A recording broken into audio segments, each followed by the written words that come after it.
Hello, hello. Okay, so I'm gonna give a few moments for people to come into the live. Hope everybody's doing well. Just gonna make sure the volume's on. Okay, so I'm starting to see some people coming in now. Hi, thank you so much for joining me today. I have another really awesome project in store for you guys. Okay, so hi Joy. I'm seeing some more people strolling in. Okay, so to introduce myself, welcome to week 6, believe it or not, of Heckscher at Home, the Kids Edition. My name is Lisa, and what we do here every week is I introduce you guys to a work of art that we have at the Heckscher Museum of Art in our permanent collection or an exhibit that's currently on view. And if I don't say so myself, I think every week it just keeps getting better and better. And this is actually one of my favorite works of art that I'm going to be showing you guys today for a couple of different reasons. Hi Alyssa, hi Joy, thank you so much. Okay, so I have, of course, my iPad here with me, cannot go without it. And I'm going to be showing you guys the work of art that we'll be using as our inspiration for our project at home. And we'll look at it, we'll make some observations together, we'll learn about it, and then afterwards I'll tell you guys and show you what we'll be doing together today. Hi Maggie, so happy to see you again today. Okay, wonderful. So without further ado, let me show you guys the work of art we'll be using for today's inspiration. And if you have a surface in front of you, give me a drum roll. But if not, let's do a countdown like always. 3, 2, 1. Here we are. So the name of the artist who created this is Ann McCoy. And this is a painting. So when you guys are looking at this work of art, does this look like one work or does it look like 2 pieces of art? What do you guys think? Does it look like 1 or does it look like 2? And tell me why for your answer. Okay, so when you're looking at this, even though it's actually 1 painting, it might look like 2 because if you look in the very center, there seems to be a space or a gap in between that cuts this work of art in half, okay? So when we're taking a closer look here, not only do we see that it's cut in half, but what kind of setting or environment has Anne put us in? And I'm gonna go ahead and zoom in so we can take a closer look. Look at it from the top, middle, bottom, and then we can do the same thing for the other side. Look at it from the top, zoom in even more. And look at the bottom. And then I'll zoom back out again. Very good. So I see Maggie had the correct answer here. So it looks like it's 2 because they're split apart.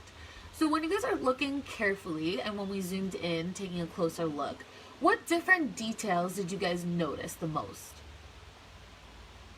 Where did the artist create this painting? Where are we? Okay, so Maggie said ocean. Very good, thank you. So what details do you see here that make it feel like we're under the sea or in the ocean? There's lots of little different details that Anne has created here that we can see. Okay, so if we look really carefully, there's a lot of different sea creatures or plants that we can see growing under the water. We have a eel on the bottom over here. Make it a little closer. Looks like an eel. We have an octopus right over there.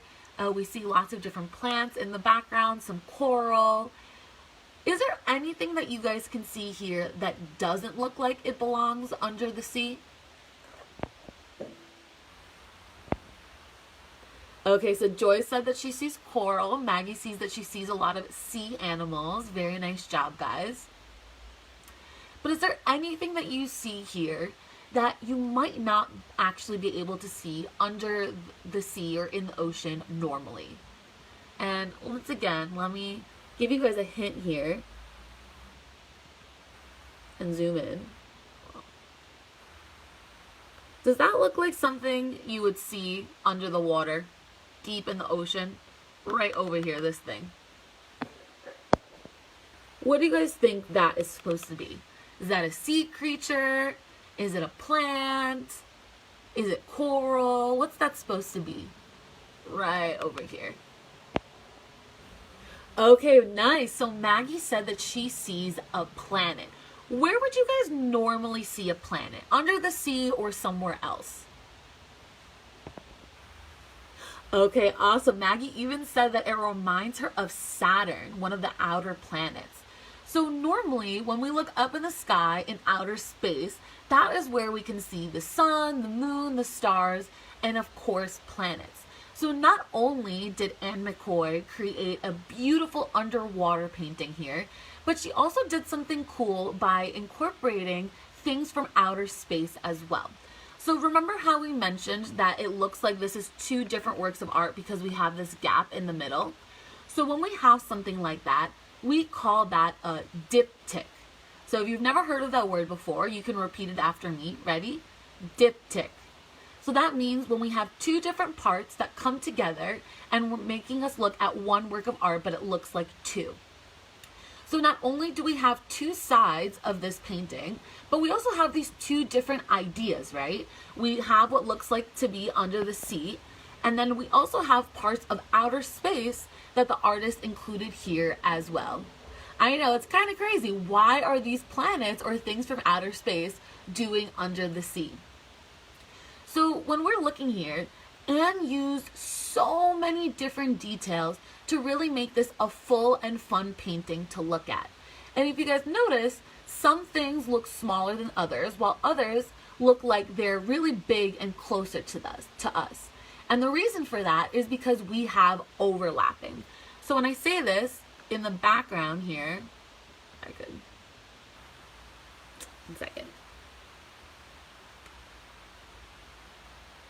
if we look close up over here, we can see that there's a sea creature over here, but then we have the plants in the background, and then we have the eel down here. So some things are overlapped, meaning they're on top of each other, so we can only partially see them. So whatever's at the front makes it look like it's closer to us, whereas the things that are covered or in the background look like they're further away. Okay, so Maggie said she thinks she even sees a car under the water. So the title of this piece that I didn't tell you guys yet is The Night Sea. Why do you think Anne, our artist, would have decided to call this The Night Sea? Try to think of the colors. Why might this be called the night sea?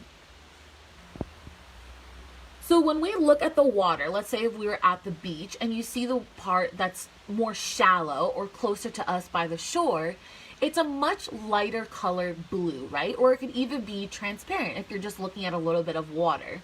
But when you're really deep and far into the sea, it looks super dark blue.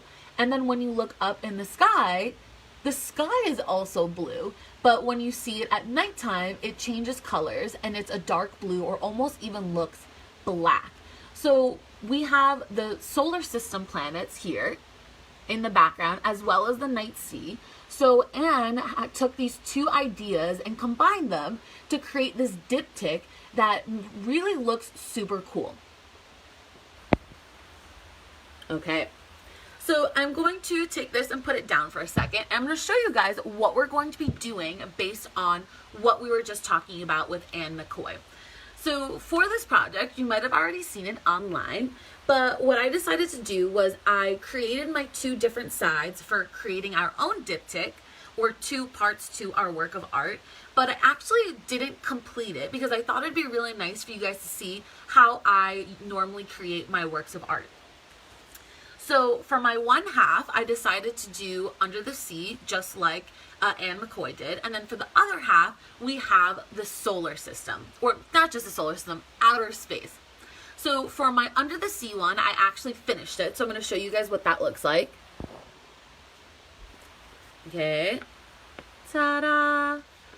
All right. So if you guys see, I included a lot of sea creatures and plants and things that we saw that Ann McCoy had as well. So if you see up the top, we have a jellyfish, then we have an octopus, there's fishies, we have a school of fish right over here, a turtle, an oyster with a pearl inside. So a lot of different things that I decided to put in mine. So what I did to do this, guys, is let me tell you about our materials for today. So of course, as always, we need a blank piece of paper. We're going to be needing a sharpened pencil. We're going to need scissors to do some simple cutting. Some crayons. Really fun and different watercolor. And because we'll be painting a little bit, I do need a brush, some water, and a paper towel so we can stay clean. Now, if you happen to not have watercolor at home, don't feel like you can't do this project. You can create it as just a drawing and use whatever coloring materials you have at home. So let's say if you just have crayons, you can use crayons to create the whole thing. Or if you have markers, you can do your drawings first in crayon, and then for the background, instead of using the paint, you can use your markers. So really do not worry if you don't have watercolor. This just gives it an added effect. So for this, what I did was I colored in like my seaweed and my fishes and all my little creatures in crayon, and then for the background I used watercolor to color it in. So if you guys notice, I have these bubbles and these lines that show the waves in the background.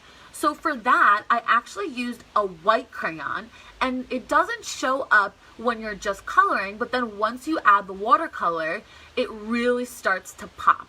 So when we're using crayons and watercolor, we call that a crayon resist, meaning the crayons are resisting the watercolor. Because the crayons are made out of wax, when the watercolor goes on top of it, it doesn't actually stick on top of where the crayon is. And I'm going to show you guys exactly what that looks like. Okay, so if you guys see, this is now, to show you, my outer space one that's not finished yet, and we're going to do it together. So this is my outer space one, and if you can see, I have my sun at the top, I have a meteor, I have this crazy planet over here, there's a rocket ship, some asteroids, some other different planets, a big star, and I have this one shooting star that I thought would be nice for us to color together. So I'm going to go ahead and use some crayons to do this. So question, what two colors do you guys think I should choose to color my shooting star? I want two colors. What do you think I should use? I already have a lot of purple and red, some green in there. What two colors should I use? What do you guys think? I have lots of different colors we can choose from. I have orange, pink, purple, red, blue, green. What should I pick? All right, Alyssa said pink and blue, and pink is one of my favorite colors, so I will happily go along with that idea. Okay, so I have my pink and I have my blue. So I'm going to take a second and I'm just going to color that in, and then we'll move on to the painting part.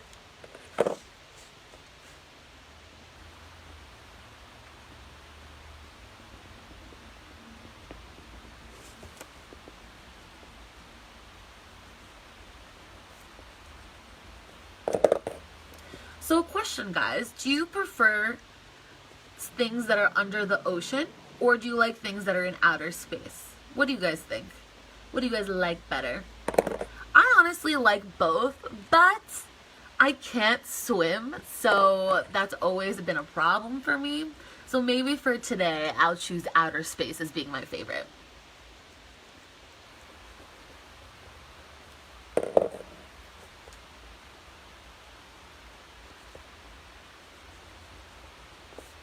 Okay, so I finished coloring. Actually, I'm going to add one little detail before I show you guys.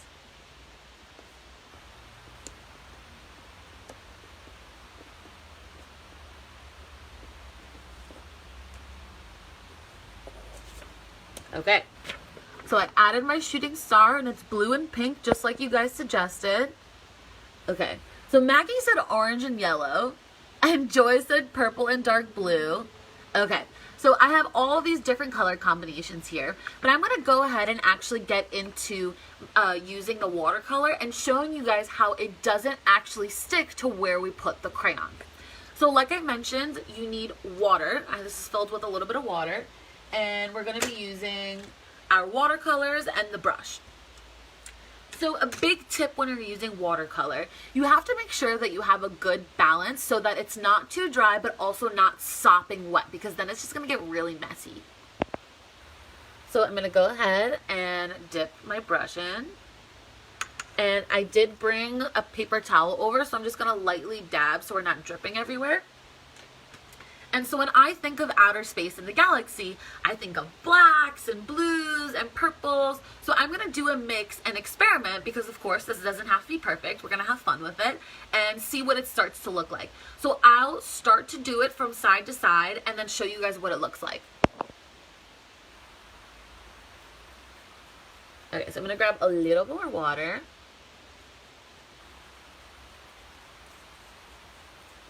And then I'm going to mix it with some of my black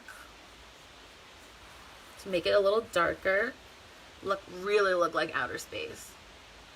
Okay, so this is what my final brush color looks like. I'm going to go ahead and paint it halfway and show you guys what it looks like.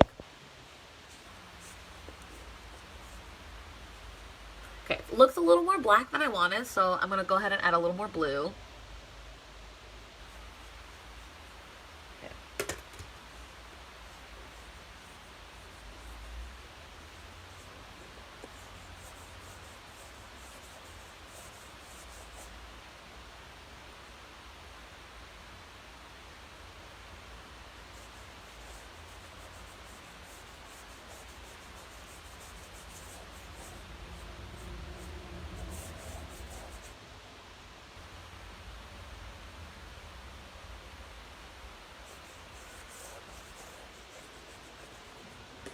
So I'm going to show you guys what it's starting to look like.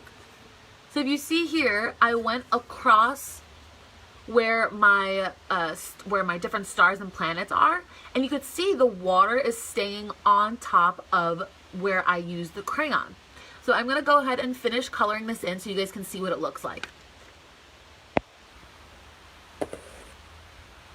Do you guys think I should add some purple or keep it being blue and black? What do you guys think? We're doing this together now. It's a team effort.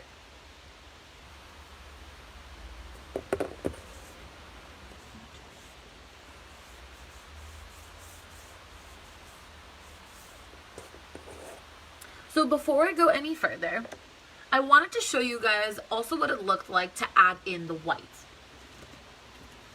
So I have a big old bag of crayons.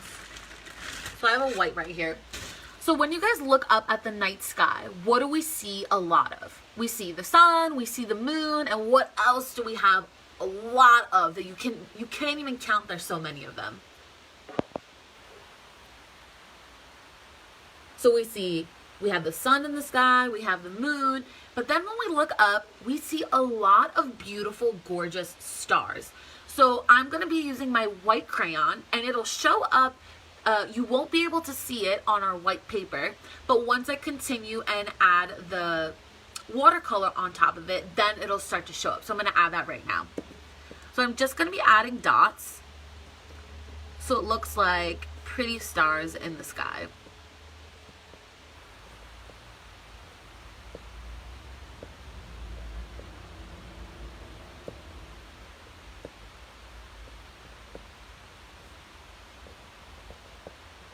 Okay, so I'm going to go ahead and finish putting my colors down.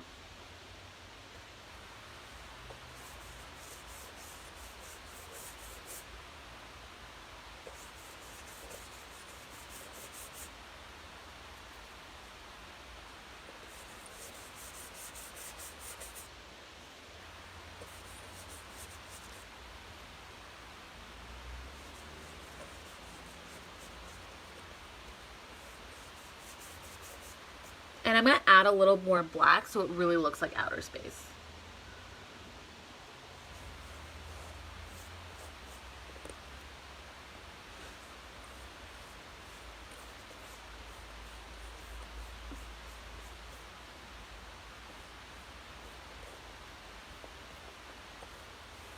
So remember, this is a work in progress, guys. You can add different colors and experiment and see whatever you like best. And the fun thing about watercolors is that they're super easy to use. And I'm going to show you guys my masterpiece in a second.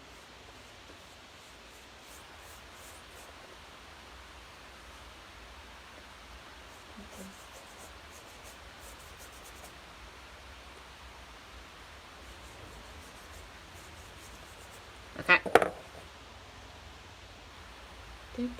Okay, so it's a little wet now, but you guys will get the idea. Okay. That is my outer space side to my diptych. So if you guys can see the areas that I added the white crayon, they stayed white even though I put all of that watercolor on top of it.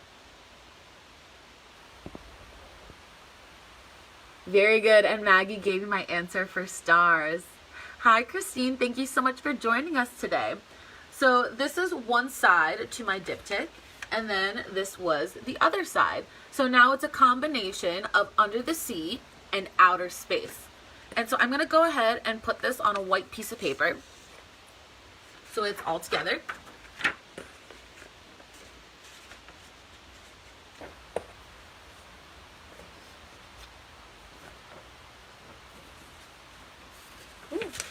So then once you are done, you would be able to go ahead and put that on a single piece of paper, and then you would have your very own diptych that we were inspired to create by Ann McCoy. So thank you so much for joining me guys today. I hope you liked what we made together. So remember, this is a little wet, so whenever you want to put it together with your other piece, you just gotta let it dry. This was the final thing that we created. I had so much fun once again discovering a new work of art together and creating something at home and using supplies that everybody owns. I hope you all stay safe, and if you do create this project, please take a picture, upload it, tag us on social media. I would love to see what you guys come up with for your ideas. And remember, get super creative. It doesn't just have to be under the sea and outer space. It could be whatever two ideas that you want to combine and create. And make sure to stay tuned, follow us, and I will be back next Tuesday for a whole new art project. Have a great day, guys. Stay safe and healthy, and I'll see you soon. Bye!